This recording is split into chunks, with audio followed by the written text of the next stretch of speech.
We'll start with introducing ourselves. Actually, do you want to read off who's on Zoom and then we'll introduce ourselves around the table? Sure. For the folks participating virtually today, we have Stephen Maples from CDTC, Mayor Ron Kim from the city of Saratoga Springs, Rory Fluman from Schenectady County, is that correct?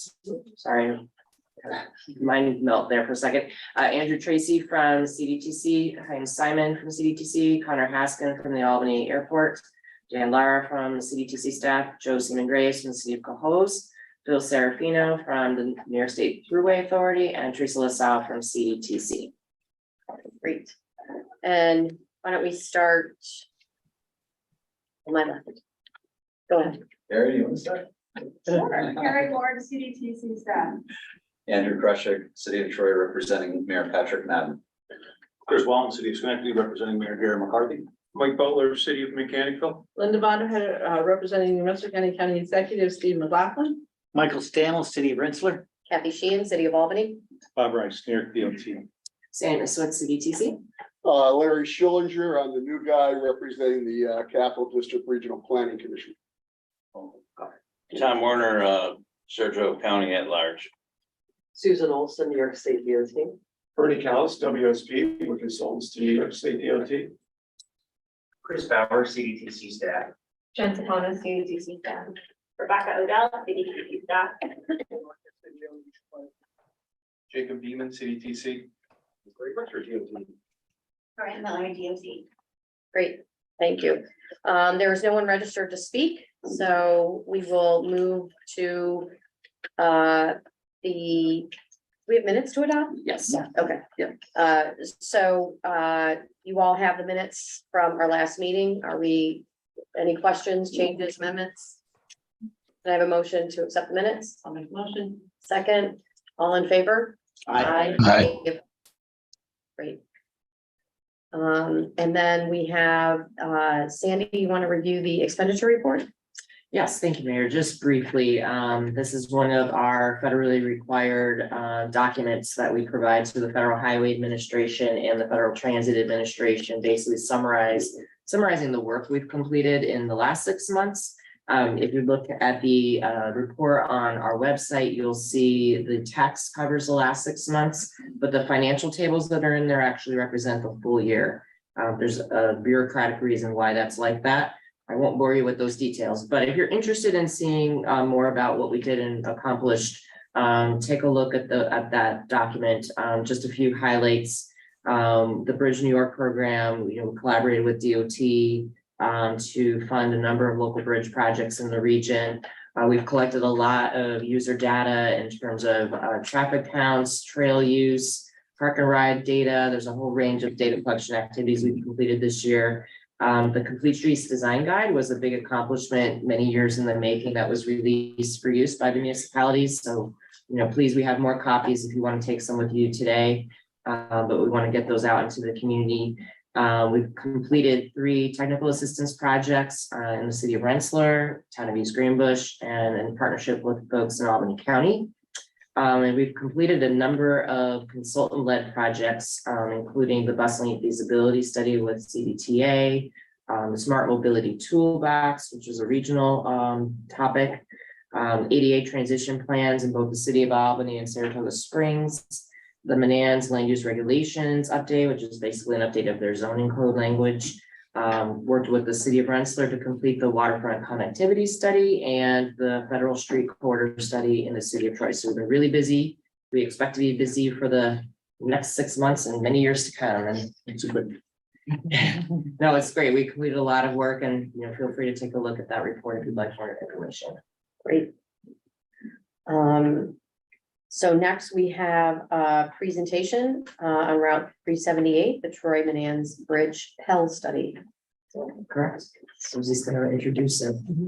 I think I'll just sit for this if that's okay. As you know, I'm Susan Olson from New York State DOT. I'm the project manager for the Troy-Menands Bridge Route 378 Pell Study. That's a planning and environmental linkages study. It's a FHWA model. Our structures group had identified this bridge as needing major rehabilitation or replacement in the near future.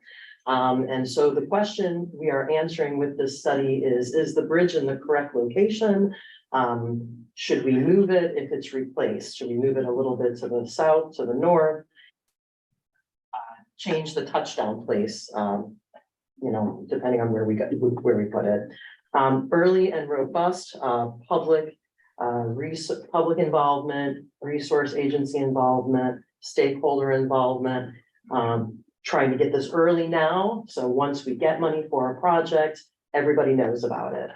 We've looked at existing conditions, the traffic and safety, environmental and cultural resources. And now, as we move through this, our consultant has 9 concepts, and these are location concepts for our bridge. And through this public involvement, we're putting together a purpose and need, and those concepts that meet the purpose and need will be furthered to the help or to the NEPA process for further investigation and engineering. And Bernie Callis is with WSP. He is the Senior Vice President of WSP. He's our consultant project manager for this study, and he's going to take you through this presentation. Thanks, Susie. And I'll stand if you don't mind. And Susie warned me, Bernie, you can only talk 10 minutes. So I'm going to try and go very briefly. I know you have a full agenda, but in terms of what I was hoping to cover today, just give you a really brief overview of the project. And as Susie mentioned, we have 9 concepts that we've developed and have shared with the public. So we want to share those with you and of course, get your input. We've also thought it'd be interesting just to hear what type of feedback that the public gave us, not only on the concepts, but just the issues in general. And then talk about next steps and hopefully leave some time for questions. So I'm going to try and go as fast as I can. Okay, so the study itself, a little background. The study area is city of Troy, village of Menands, in Rensselaer and Albany County. In particular, though, the focus is the New York State Route 378 corridor and the 4-lane bridge that crosses and connects these 2 communities. So that bridge was built in 1932. It's in its 10th decade of service. And as Susie mentioned, the department has identified that as either needing a major rehabilitation or a replacement. The bridge is safe, but this is the upfront planning for that. Okay, so what is a PEL? The PEL is really the first step in developing that plan for either the rehabilitation or replacement. It's a pre-NEPA process. So as Susie described, when funding becomes available, we have a head start on it. And it's something that FHWA and also New York State DOT and other DOTs across the country have been doing to try and streamline that process. But what I want to stress, it is a very collaborative approach, and we try and look at all of the features, the traffic, the environmental, and also the community input, the stakeholders input from the community. With the ultimate goal that we can streamline this process when we get to NEPA and hopefully soon when funding is available. Okay. So where are we now? Susie mentioned we've completed the existing conditions analysis. The major items are the structures, the condition. As I said before, it's nearing the end of its useful life. So it's the responsible thing to do for the department to start planning for that major rehab or replacement. Also, we've done the traffic and safety studies, and there is a lot of congestion around that bridge, and especially with the intersection at Morrison Street. We've identified the environmental resources in the area, and as I said before, we've done a significant amount of stakeholder outreach or public outreach. We've met with the agencies, the permitting agencies. We're meeting with them still. We've met with stakeholders, and we've also met with the public twice already. And from those meetings and from that assessment, we've identified some overarching needs for this project. First and foremost, we need to maintain that crossing between these 2 communities and maintain that bridge in a state of good repair. As we're doing that, we want to address the traffic congestion and safety issues that are currently out there. There's also gaps in the bike and ped network that this is an opportunity for us to fix. Improve connections to transit, and then also enhance the connectivity to the waterfront wherever possible. So those are the needs. All right, so let's jump into the concepts. As Susie said, they're non-concepts. They're very, very preliminary, and they're really focused on the corridors and also subject to change based on what we hear from the public, from the stakeholders, and from you also. Concept number one, starting with the rehab of the existing bridge. So this is basically saying, what would it take to just rehab this bridge, leave it in place, and bring it up to standards as much as we can. We would also take the opportunity, as you see here over at 787, maybe modernize this interchange, free up some green space, and then where possible, I'm afraid if this is a touchscreen or not, make adjustments or improvements to the Morrison Street intersection, but not a lot that we can do in that rehab, but we want to start with that rehab alternative. All right, concept two, we ratchet it up a little bit. So now we're looking at a new bridge adjacent to the existing bridge. In this concept, we put it to the south, but we could have it to the north. But again, it's a new bridge in the current location, modernize the interchange, and also make improvements to the local streets where possible. All right, concept number three, we get a little bit more bold and aggressive. So these get a little bit more as we go on. Here we're looking at a new bridge to the north of the current bridge, also modernizing the interchange with 787. But you can see here, we've taken this opportunity. So if we're going on a new alignment, maybe we can improve operations at Morrison Street by not making the heavy movement, make that right turn, turning that into a through movement. Concept number four, now we're getting even more aggressive. We're moving this a little bit further to the north. So the interchange shifts up, again, modernizing the interchange with 787, and then bringing it into Mill Street. And here we placed a roundabout here. This is really just a placeholder. We'll look at other configurations as we get into the design. But as Susie mentioned, we just want to see what's the best place for these corridors right now. Concept number five, so now we're moving it south. So we're south of the existing interchange in the bridge, again, a new bridge, modernize the interchange to the south, bring this over through as much of a right of way that we can, and then have it come through a new road and meet the intersection with the south entrance and south driveway to Hudson Valley Community College. Concept six, expanded upon that, we actually move it a little bit further to the south where we can use existing utility right-of-ways, but here we would bring it in instead of to the Hudson Valley Community College entrance, we would bring it into the recently reconstructed roundabout. Okay, number seven, here's where we went a little bit crazy.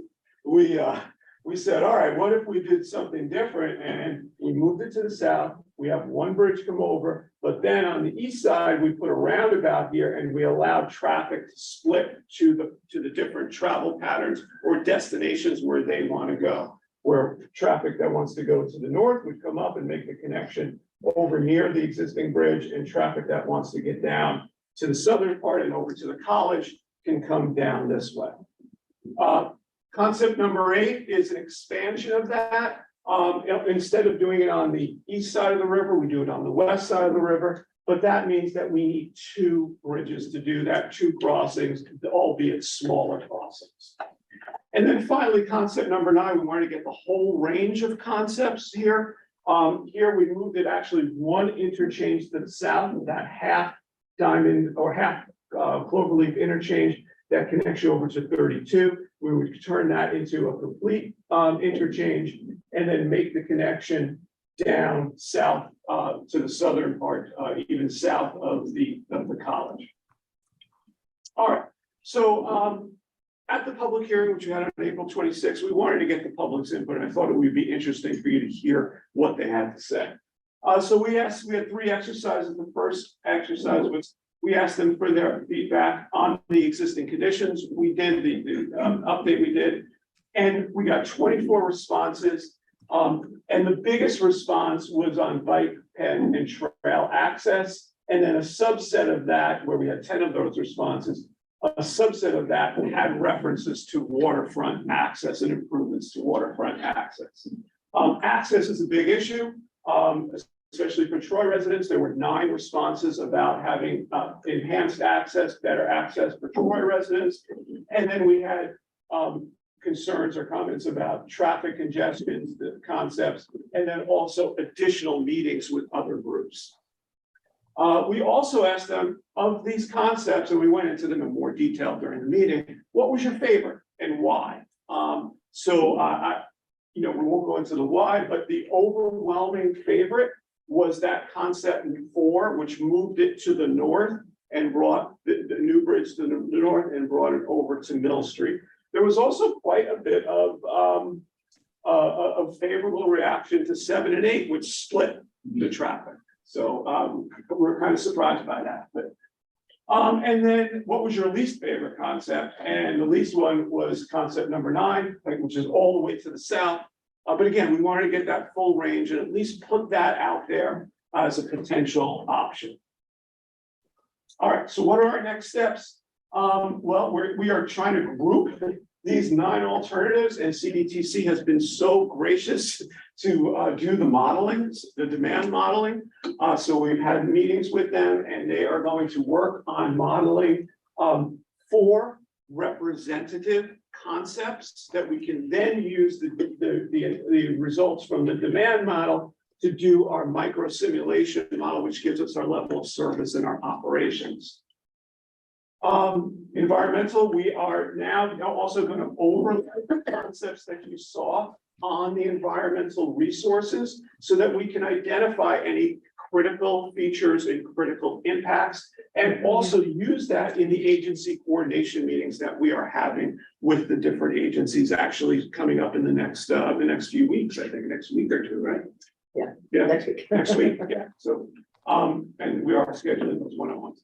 And then finally, what we hope to do is based on all this, we hope to narrow down. We can't eliminate any concepts, but we can make recommendations for preferred concepts to be studied further in the NEPA process. In terms of project schedule, we are a little more than halfway through. We are preparing the draft report right now.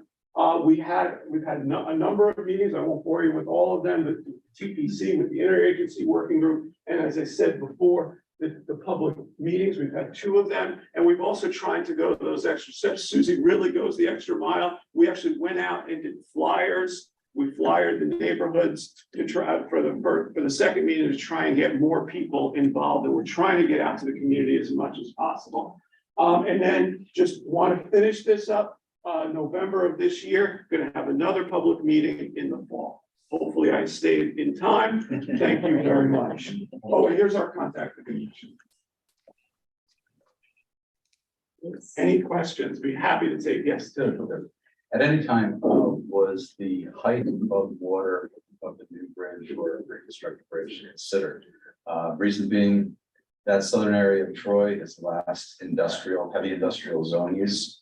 And looking at the potential for larger vessels to be able to cross underneath it, right now it precludes it. Yeah. But after reconstruction, if it provides additional height, it could be beneficial to the city. So my answer to that is not yet, but it will. I mean, one of the agencies that we want to be meeting with is the Coast Guard.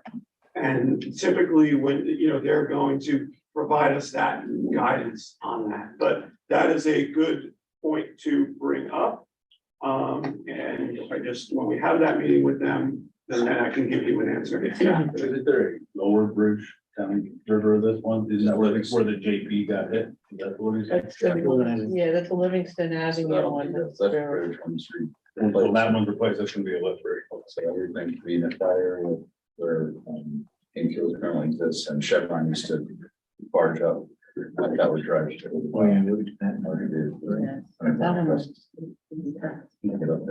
I was actually an inspector on this bridge when they built the bike trail. Oh, really? I spent 6 months building the bike trail and rehabbing the bridge and doing that path that goes down there. So again, that'll be reestablished Yes. as part of the project, that path. And hopefully improve.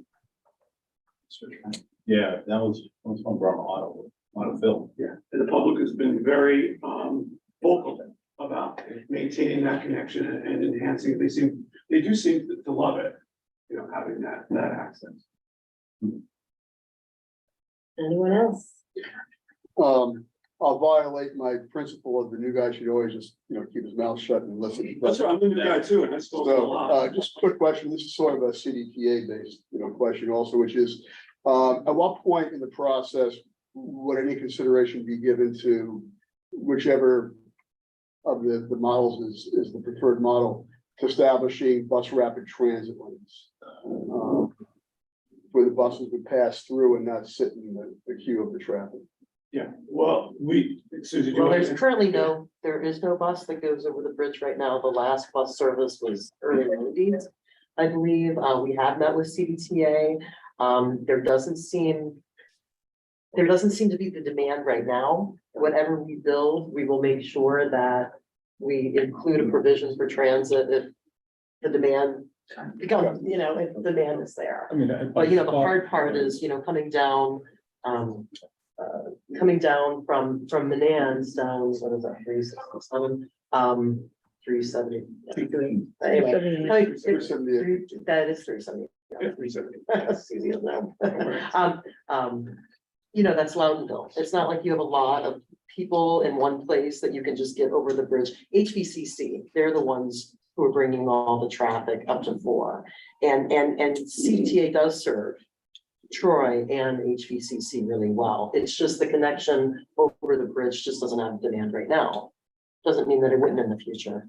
Yeah, I was gonna say, much like Andrew's question, I mean, that's kind of a design detail, the height in addition to we had a really good discussion with CDTA and their primary generators at the college right now. So coming across the bridge would then backtrack them for where they were at now, as opposed to the Route 4, sort of where their route goes right now. But as multiple concepts go forward into preliminary design, those will be the sort of pieces there. If in fact you were going to accommodate, if there was enough demand for exclusive lanes, then it would be accommodated in the width of the structure. That's still down the road. Sam, could you go to option 1 real quick? Just, this is all the options have this, but were you saying, I couldn't tell by your figure, that when you talk about reconfiguring the left, the west side, all the green would go and be replaced with the blue? Yes, yeah. That's amazing. I'm looking at that like as. But remember, this is very preliminary. No. But it's, modernizing the interchange. That was the term. It was modernizing, and I'm going, wow, modernizing means we did things really old and back then. That just looks completely. Both beliefs are back from 1950, so I mean, now you look at the spooey up ahead there. Yeah, and also the travel patterns, they made estimates of travel patterns, which, yeah. Okay. That's great. And the 787 study is going to help determine what goes there too. Yeah, that's going to be it. But I think the resounding sort of input that we heard were the sort of 2 traffic flows on the east side, the very distinctive Troy as well as North Greenbush, 2 different sort of characteristics to it. But on the west side, it was certainly to temper the traffic flow, that it's too fast. It's sort of that interchange is overbuilt, and with the idea of also opening up some access to the river there, the idea of a more human scale sort of interchange right there has come up, even with the 32 interchange as well. That's sort of a clover leaf setup as well. And so they're interested in sort of, boulevarding that whole side and not the expressway kind of element on that side. Is the area around that, is that all state property? Currently. Yeah. So if you wanted to open it up, there's not private, it's state. No, along the waterfront that's all state property. That was all purchased as part of that. Very. All right, great. Thank you very much. So now we're moving to our tip amendments, and Carm is not here to review A through G, so We'll pass that to Jacob Beeman. okay, great. Thanks, Andy. Yeah. So we have 7 recommended tip amendments. I would say that we can consider these kind of all in one action. There are 7 amendments, so each tip update, CDTA gives us estimates of their FTA 5307 and 5339 funding. So those are the fund sources that go directly to CDTA from the FTA. So we get estimates for the tip period, and then actually each year FTA gives them their exact apportionments So at the beginning of each year, we usually have to go through this process to kind of restructure the funding that they have allocated for the current federal fiscal year. So that's what we've done here in these 7 amendments. It's actually a net decrease of about $2 million. But there's no scope change for any of these, no real programmatic change as far as I understand. It's really just kind of restructuring the funding amounts so that they match up with the actual amount of money that they're getting from FTA this year. Any questions? Can I have a motion to take A through G as one amendment? Second, all in favor? Aye. Any opposed? Great, thanks. Now we move to the UPWP. Sandy? Thanks. This is going to be very quick. We had 2 minor budget adjustments that we needed to make. You may recall that the federal law set aside 2.5% of our planning funds for complete streets work. We thought we were going to be able to expend some of those funds in fiscal year 2022. We just didn't meet the deadlines and the timeframes in enough time to use those funds. So we're moving them into 2023. So that's the first adjustment. And then the second adjustment is that folks in Albany County received some grant funds to support a countywide complete streets workshop for local government members, and they're going to help kind of co-sponsor that for everyone in Albany County. So we're adding $10,000 to our budget to support that complete street workshop. So we just need a motion to approve these UPWP amendments. I'll make that motion. I'll second it. All in favor? Aye. Any opposed? Great. And now we have updates to our performance measures. Yes, and I'm going to turn this portion of the presentation over to Jacob and to Chris Power.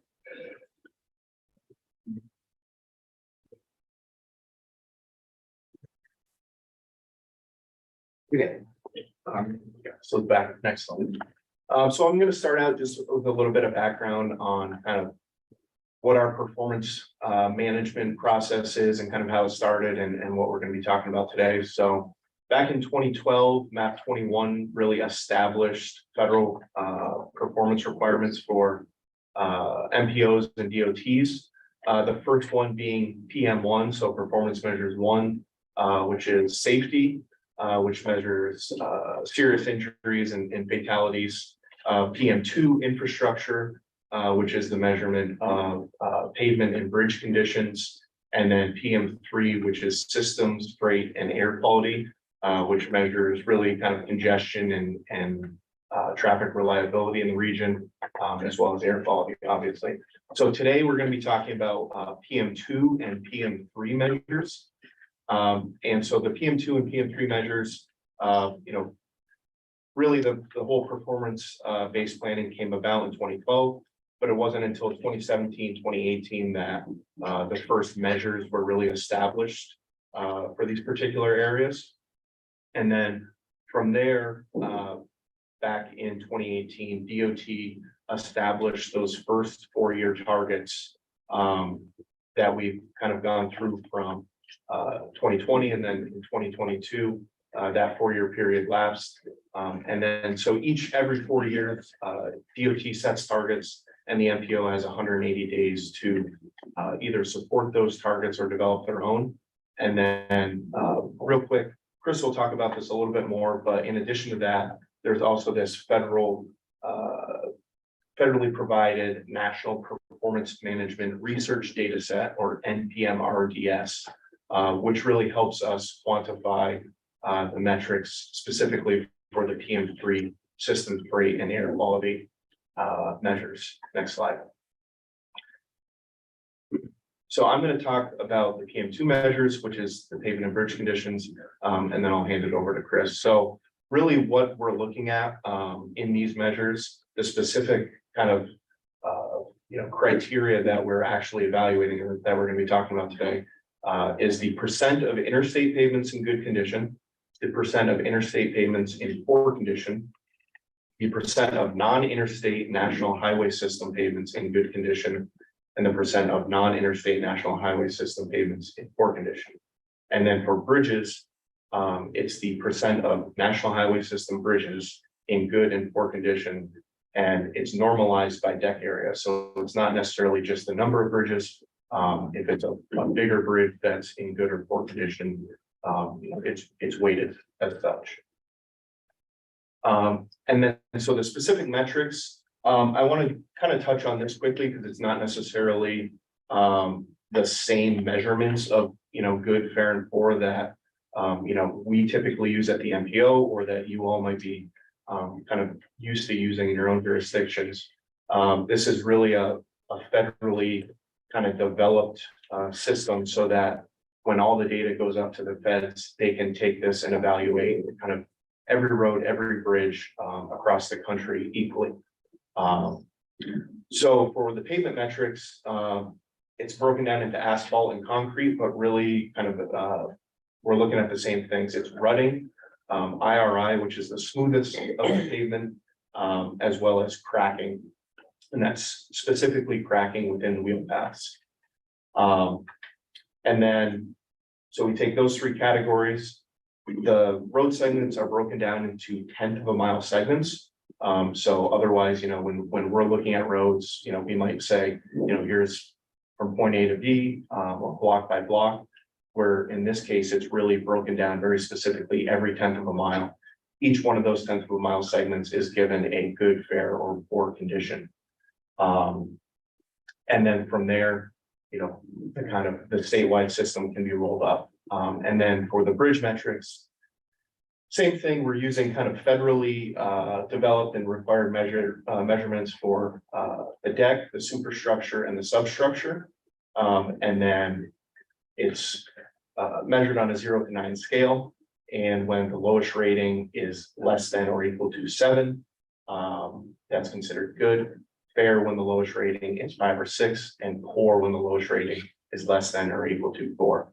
So again, that's kind of on the technical side, but just wanted to point out that this isn't really kind of our basic surface score windshield methodology that a lot of us might be used to looking at pavement specifically. Next slide. So what that means, what are we recommending here today? CDTC, we've kind of looked at our conditions in the region, discussed it with DOT. We're looking to support the statewide 2- and 4-year targets for pavement and bridge conditions. On the right-hand side of that chart there, those are the targets that we would be supporting. I think it's worth mentioning that for the percent good metrics, those percentages are increasing, meaning that we're shooting for, increasing the amount of pavements and bridge deck area in good condition. For the percent poor conditions, it actually is also increasing, which does mean that we're expecting more poor condition pavement and bridges. But it's really should be looked at as kind of slowing the rate of decline of that infrastructure. Also on that chart there, we have our CDTC conditions. Also kind of part of why I went through that last slide. We don't necessarily have that data for the CDTC region in that 1/10 of a mile segment with IRI. That is kind of sent to federal highway and wrapped up at the statewide level. So those are kind of our surface score equivalents. Just kept it there to really kind of show, we're not exactly within the bounds of the New York State baseline, but we believe that we're consistent enough to be supporting the statewide measures as opposed to developing our own. And again, really what that means by recommending or supporting the statewide is that we aren't necessarily looking at that condition regionally and being required to meet those percentages. It's saying that we are going to plan and program projects that are going to help the state meet that statewide target. So that at the 2- and 4-year interval, the state is hopefully making kind of progress on that, and we can point to specific projects that were funded on the interstate, on the NHS system that improve pavement. So that's the pavement and bridge infrastructure piece. I'd be happy to answer any questions about that before I hand it over to Chris. Does that mean that the percent of pavement in our 4 county area is behind state average? Is that the way I read that? Well, that's kind of the caveat is that we aren't necessarily measuring apples to apples.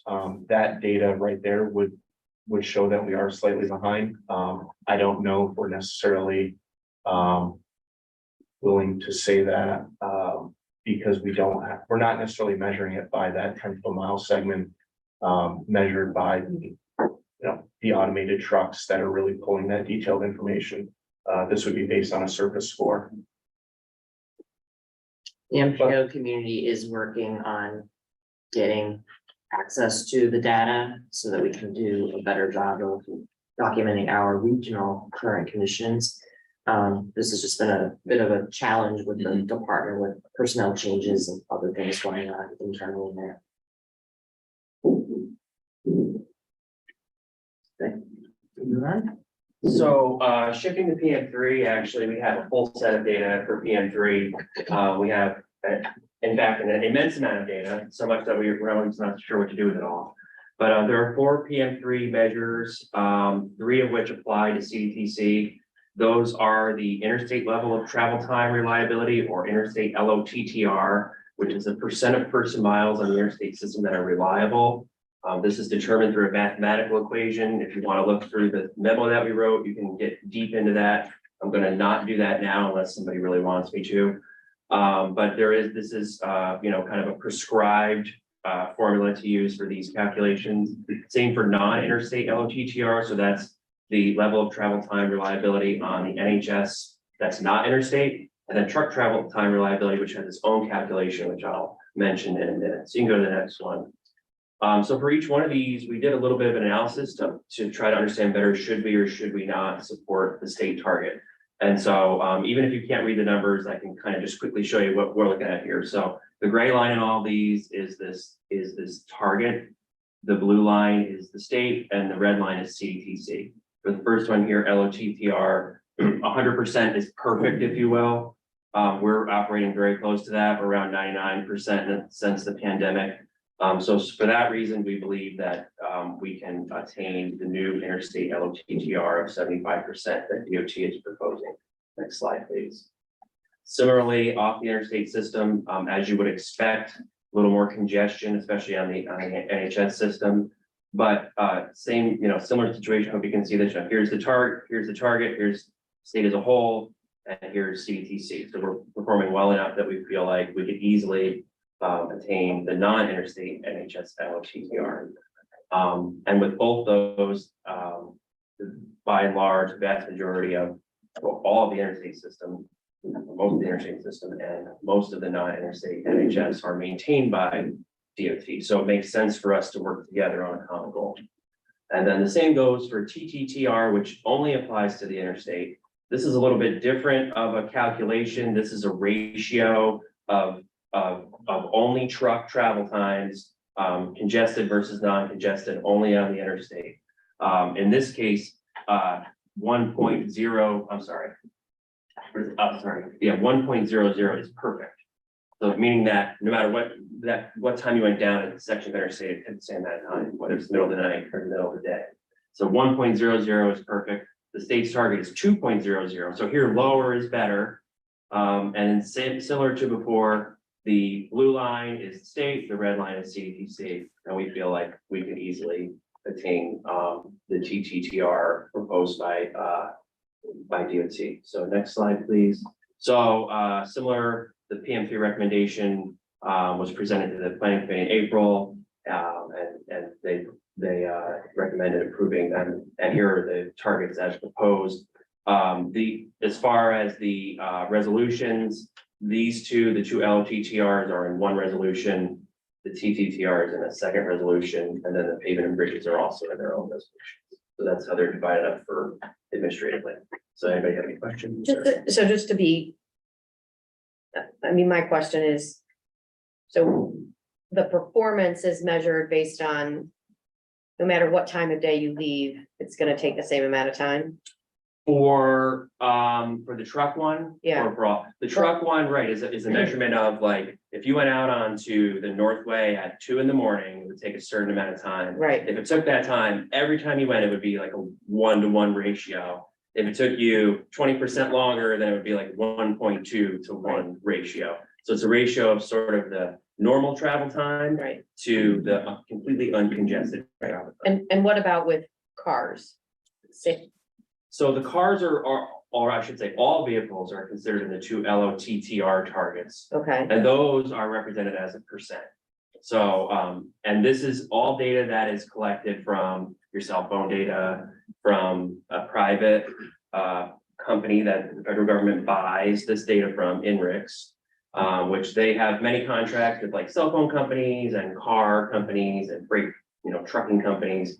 And then they take the data and they make it anonymous, give it to the DOTs, and then we use it to analyze the metrics. so weather is factored in on this one, Yeah, so there are different time periods throughout the day that are accounted for, and Right. weather is a factor. Right. So And if you look at this by like each day, the line kind of does like, it's a little bit more variable. So to paraphrase, like at 4:30, it takes you 5 minutes longer to go up the Northway. But it only takes you 5 minutes longer every day, and it doesn't vary from 5 to 20 minutes.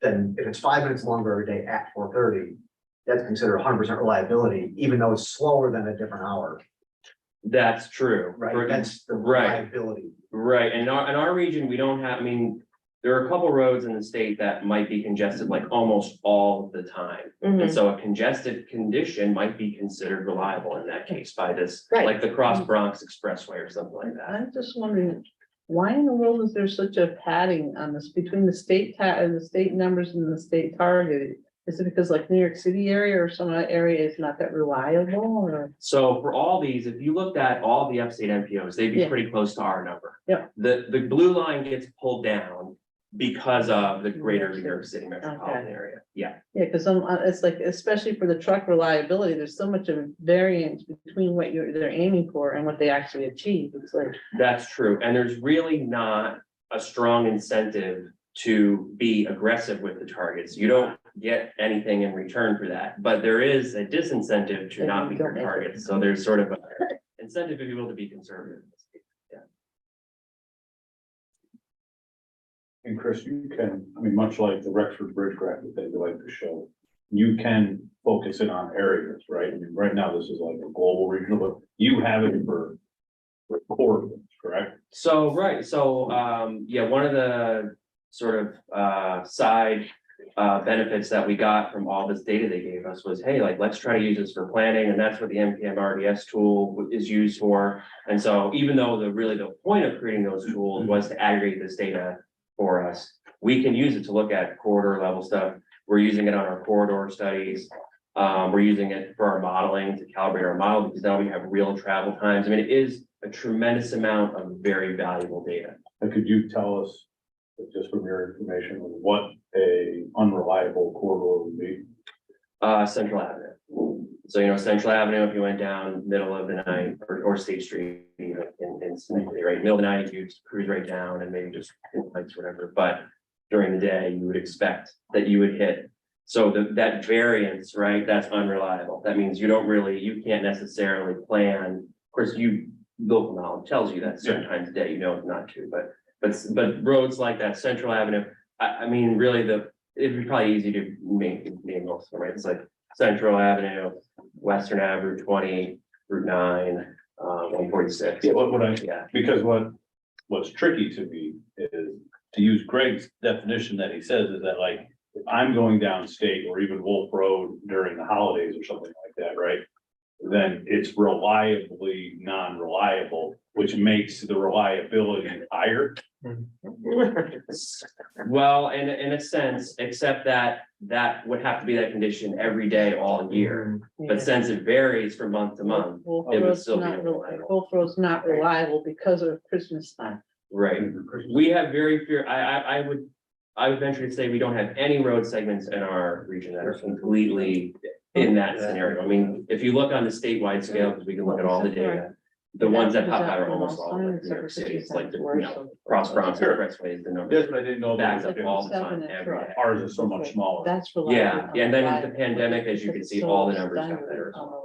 I think when we get further along with our congestion management process document that's being developed, I think a lot of the conversation about specific corridors in this region are gonna come to light, and when we meet again in September, if not in December, we'll have a presentation that'll kind of expand on this overall topic. Right, and this is just what perfect data for like a congestion management. Yeah, and I think like this is helpful because if we're being measured on this, I think more of the, you talk about the holiday time, but it's, what is the reliability when Dave Matthews Band is its back, or when Bruce is playing, at the arena, and that's important information to get out so that we can make it more reliably unreliable or unreliably reliable. I mean, we do that. I mean, we work and coordinate, and we'll say there's this big event going on in downtown Albany and you need to plan for things taking a longer time. Saratoga, I think, does a very good job of it, but.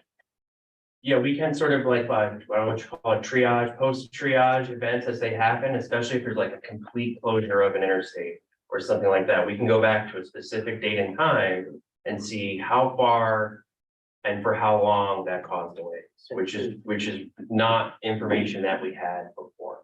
And the thing is, if you can find, I mean, there's a lot of times we get backups because of accidents, and those are they're unpredictable. But like for a concert or something like that, at least with those, if it's caused by a certain event that is known, then next time around you can go and say something. Warn people. So sounds like we all like these performance measures, and I would like to have a motion. We need a motion to adopt these, right? Can I get a motion to adopt them? Motion. Second, Second. all in favor? Aye. Any opposed? Great, thank you. Just glad I haven't got a complaint. Okay, and now for the moment you've all waited for, in great anticipation, That's very exciting. Sandy, here we go. Well, again, we talked about renaming CDTC for the last few months. There's a number of reasons we're doing this. Publicly, no one knows who we are. We get multiple phone calls throughout the week asking us about CDTA and what's going on with my bus. A lot of acronyms get flown around in this world of planning that we have, all starting with capital district, fill in the blank. So we're trying to differentiate ourselves publicly for that reason. Hopefully this will help. And it's going to take a while, I know, to retrain our brains to not use acronyms and to not use CDTC anymore, but the resolution on the table today will officially changes our name to the Capital Region Transportation Council. We hope to operate in the public realm as the Transportation Council. So when you see press releases and what have you, that's how we'll be portrayed. We know internally, because we love our acronyms so much, we folks might still see RTC once in a while, but we're gonna really try to avoid that in the public realm. And obviously, this is our logo that we're gonna be using moving forward, new color scheme. And we're excited, we're hoping that will, make this group, this body in particular, the folks that, elected officials who come here and, can talk about the Transportation Council and understand better what that is. And what our role is, and we're gonna be rolling out a lot of materials over the next month or two to sort of promote our new branding, and you'll see a lot of changes over the next 6 months too. Sandy, would you mind sharing that for the folks on Zoom? Those folks listening in, I apologize. There you go. Very fresh, I like it. Thank you. Thank you for our design team. Yeah, great job. How did that logo come about? I mentioned you had some brainstorming and different thoughts. Yeah, it's, there's a whole craft behind designing a logo like that. They try to understand some keywords of how you describe and think about your organization, and colors and themes, and pitch a lot of different ideas. We looked at a lot of them, but through a process We kind of fell upon this one that seemed to be, you know, broad enough that doesn't, a lot of times, you know, transportation can be within cars. We thought this was a good representative image, because you could imagine it being all forms of transportation, not just cars, not just bikes, not just You can land a pets. plane on it. You can do all kinds of Dock a things ship with at that, it. so, I like and it. bringing in the green and the blue is interesting, because when I looked at all of our transportation organizations logos side by side, every one of them uses blue. So the green is going to help differentiate us in that sense. When we have the mass of all the logos on the slide, we'll have the green to kind of bring in that contrast, but also to bring in some of the sustainability and, you know, new ways we're thinking about transportation moving forward. So we're excited. And the gray is the dark side. That's the dark side. I think the gray is where you can land a It's red. plane. It looks It's like like a a, plane, like a highway or or a path or Yeah, something. yeah, I like The it. only flare. thing is like the capital region might need to be a dark, bold font or something like that. I don't know, it just almost blends right in. Yeah, we wanted the emphasis to be on the Transportation Council, Yeah, I'm not because saying that's bigger, what, but I mean, Yeah. it's like, it just needs to be, it almost disappears, so you just Transportation Council and we'll be like, okay, so. Sandy, I really like it. I like the design, I like the color, I like the spacing. I like the concept of just trying to, you know, transform a little bit to being a council and not getting confused with riding a bus. I think this is good work. I like it. great, thanks, Rory.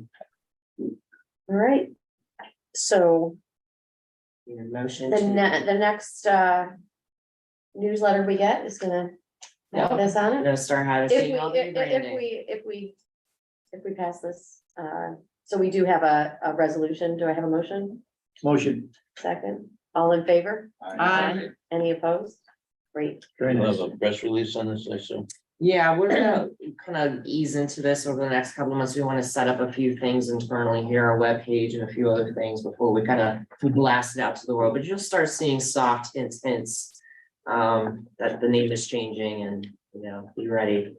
But we'll definitely do a press release, in the next couple of weeks. Because you don't want to confuse people with yet another capital something. Correct. And I apologize because I have a CEG meeting that starts at 4 o'clock. So, Sandy, would you be able to take us through the planning activities? and close out the meeting? Absolutely, thank you. All right, thank you, everyone. Mayor. We appreciate it. Thanks. CDTC is first up. So as I mentioned, we do have our congestion management process that is in development. There is a survey out right now that I did want to just highlight for the group. The approach here, which is a new, not a new technique, but certainly new for us internally here, is we're trying to use some crowdsourced data, dropping pins on maps, asking the public, where are your congested locations, and telling us why. So for example, you go into this map, maybe you're unhappy with Wolf Road, you would drop a pin, and the questions down below would allow you to explain what it is about this area that concerns you. So we're hoping to get the word out, and we're asking you folks, elected officials in particular, who have a broad reach with social media. We have a number of posts out there already regarding the survey. So please, we encourage you to help spread the word. We'd like to get as many responses to the survey as we can, so that we get a better understanding of how the public views congestion, and not just from the perspective of a driver, but from the perspective of a transit rider, a pedestrian, a cyclist, even a passenger. So that's one thing we have going on. We also still have a survey open for our coordinated human service transportation plan that's in development. This plan focuses on seniors, persons with disabilities, and folks who are low income. We're still seeking information from those groups about their transportation access and use in the region. So again, that link is available on our website, and if we can have some assistance in passing that along, that would be great. Have you gotten preliminary data on points that are For the congested primarily? corridors, I haven't seen the raw data. Have you guys? We're just starting to roll this out right now, so we've gotten a few test spots, but I don't think we have anything Yeah, I don't think it hasn't been. long enough, yeah. Just have. Yep. And Bike to Work Day, officially is June 8th. A new approach, we're partnering with Capital Streets and the city of Albany to do a ride, in the city and to have an event, in downtown, on that date. And there's also a happy hour ride at the end of the day. So there's multiple opportunities to participate, even if you're not a worker in, downtown Albany. But what we're hoping this new group, Capital Streets, can do with events like this is ultimately start doing them in more places throughout the region and spread the reach of the Bike to Work message. And finally, the community planning work status table we have on our website. We have 6 new community planning studies that are launching or in different states of moving forward. So we're going to be busy with a lot of that in the next 6 months to a year, as well as the SS4A, the Safe Streets and Roads for All grant, which we're working on getting grant agreements in place so that we can get consultant on board later this summer, if not fall, to start that process. That is it for CDTC. The next is CDRPC. Okay, that's me. So I just have a couple of updates. The US Census says the Census Bureau has just released their latest tranche of data. The first tranche, of course, is just being the gross data numbers used to create districts for the electoral process. Now this is the more granular data that the census collects, and the Regional Planning Commission can utilize that data to develop, based upon, the age cohorts, to develop some municipal population projections and then some aggregate population projections. And then somewhat of a segue from that, the Regional Planning Commission is the designated economic development district and is tasked with the development of the comprehensive economic development strategy for the region. A draft has been put together. Any questions, ask Mark, don't ask me. But I would say that, the effort is done, sort of in a complementary fashion with the Center for Economic Growth and the Regional Economic Development Councils, with the intent of trying to create a complete and a unified vision for economic development for the entire region. In addition to that, the Regional Planning Commission is working with CDTA in accord with a $1 million grant from EPA. It's a Climate Pollution Reduction Act grant to focus on greenhouse gas GHG emission inventories, and we've been working with stakeholder communities to develop climate resiliency plans. And again, we try to always be, working in a complementary fashion. In this case, we're working in, our work will be complemented and be joint coordinated with DEC from the sustainability side, and also with NYSERDA, looking at various strategies for clean energy. And then lastly, sort of an exciting program that's relatively new is the Regional Planning Commission has a Future Leaders in Planning program and has had an excellent interest amongst high school juniors and seniors. So if there's any budding planners that you might know about, you may want to let them know about that program. Great, thanks, Larry. CDTA does not have anyone available. So we will move on to DOT and Fabrice. Good, thank you. Obviously, Pat Barnes was here at the last meeting. He's not anymore. Pat has been promoted to Assistant Commissioner for Operations at DOT, which is a good move for statewide, but maybe not so much for us local. They've done a number of interviews for the regional director position, and hopefully they'll find a permanent replacement sometime in the near term. We're going on 3 months already now. So the wheels of progress move slow, I guess. I want to mention, knock on wood, it's been, relatively warm and dry at the beginning of the season. So a lot of work is out there and ahead of schedule.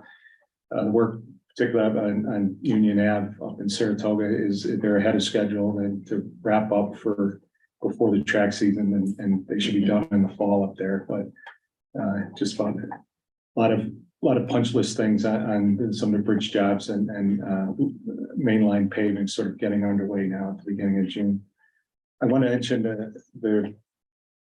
the other Pell study that we have going on related to 787 corridor here. We have our first public meeting on June the 27th, which is going to be at the media room of the MVP Arena downtown Albany.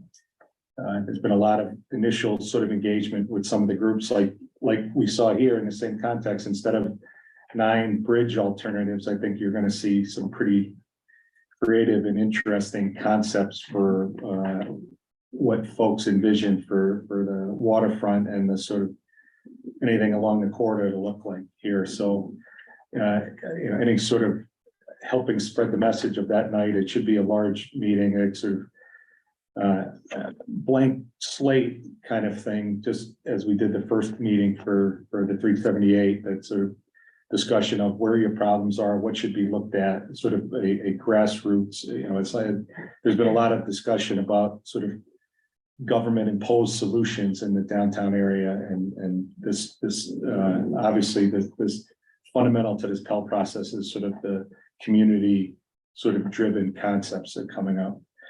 In addition to the meeting, 787 at dot.ny.gov is dedicated to it. 518-457-1787 is it rings right on Greg's desk if you really want to talk to him. Yeah. So that's really starting to ramp up steam with our friends at Parsons Transportation, and their team are really getting momentum going there. 4:30 through 7:30. It's more of an open house type thing than a presentation, sort of an introductory, sort of what is a Pell. So we copy what Bernie did and sort of introduction there, and then sort of with some maps and some blank slate conversations with whoever from a number of staff there, but sort of whatever. We're not saying, it should be this or this. This is it's your neighborhood. What are the issues? That sort of thing. We've been fortunate that a couple new staff come on board, Celeste Harp and Kristen Morris, that have joined us in the planning group here. You'll probably be seeing some more from them over the coming time. So that's your questions. That's it. Great, thanks, Bob. Phil Serafino, I think you're listening in. The throughway. There we go. Just trying to unmute. Sorry. Nothing is update at this time. Bob, listen, you're doing a great job filling in for Pat. Thanks, Phil. Connor Haskin had to drop off the call for another meeting. I think I saw Pat Jordan. Are you available for a port update? Yep. Still here. Can you hear me? We can hear you. I'm in Nova Scotia. So. Just a brief update because I can never remember what I say to the other committee. We for our large project for the offshore wind, we are now fully permitted for all construction work. That's not the same as building permits, which we get from the town and some others, but we now have all of our Army Corps and DEC permits in hand. So we are continuing to move through the summer. We're almost finished with the landfill reclamation project that's going on there. And as soon as that is done, we should be starting on constructing a new bridge over the Normansko. We're hoping that happens over the summer. In the meantime, next week we break ground on almost a full terminal, maritime terminal replacement, water and sewer improvements and a total repave. And in August, that then moves on to Smith Boulevard and some of the adjoining port roads that will get a total, if not soup to nuts redo, then a facelift, so that it's a pleasure to drive into the port, hopefully by the end of this calendar year.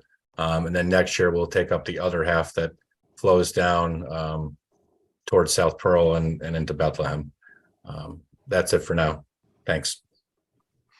Thanks, Pat. Hey, question. Oh, we have a question. Go ahead. Yeah, could you give me a little update on the port situation between Albany and Rensselaer with the new wind projects that the state is kind of leading up?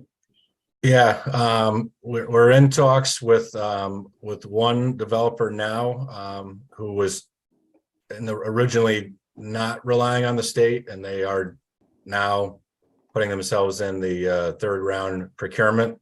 So that's sort of on a pause until the state gives a response to the third round procurement for offshore wind.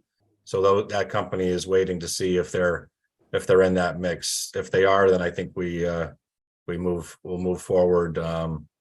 It sounds like it's going to be the end of the summer when we get those answers, and then we'll go back into negotiations and see if we can lease out to them. If not, we're still entertaining the full market. If there's others that are out looking for land, we have that 40 acres plus to move in case we don't go forward with the company we're talking to right now. Okay, so is that for the Rensselaer side or the Albany side? The Rensselaer side, yep. That's fine. Okay, thank you. Thanks, Mayor. Okay, thanks again, Pat. To close out the meeting, I just had one graphic that I wanted to share with the group. And I want to make sure I'm sharing this electronically, of course. This is still draft and a work in progress, but we have so many active planning activities in the region and at the state level that there's a lot of overlap. And there's going to be a lot of sort of press releases and activity with public input that we're going to try being the keyword, to coordinate in some manner.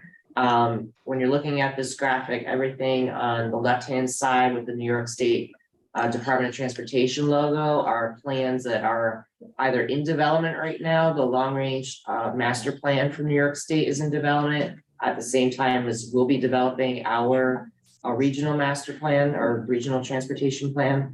There's a number of federally required documents that are either in development or have been completed that need to be brought into these processes, all of which require public review.